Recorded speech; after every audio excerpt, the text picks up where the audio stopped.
அவர் பூமிக்குள்ளாக இறங்கும் போது அவர் என்னைய நினைச்சு பார்த்தாரு. இந்த பூமிக்குள்ள பொம்மை வருவான், அவனுக்குள்ளாக விசுவாசத்தை விதைக்க வேண்டும். அவன் சில வேளைகளில் அவன் கால் சருகும், அவன் சருகின உடனே ஐயோ ஆண்டவரே என்று கத்துவான்.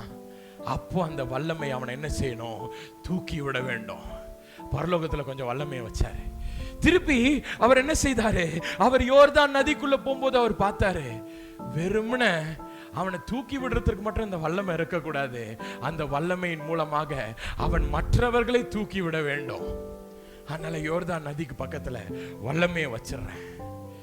திருப்பி நேர அவர் பிலாத்துவின் அரண்மனைக்கு அவர் இறங்கும் பொழுது அவர் பார்த்தாரு, அந்த பிலாத்துவின் அரண்மனைக்கு நான் போயிட்டு வரேன், இப்போ அந்த வல்லமையை வைத்து வைக்கிறேன்.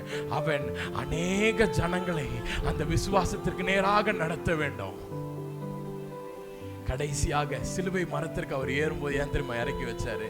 இன்றைக்கு உங்க வாழ்க்கையும் என் வாழ்க்கையும் அநேக பிள்ளைகளுக்கு ஒரு சாட்சியின் வாழ்க்கையாக இருக்க வேண்டும் என்று. ஹல்லேலூயா.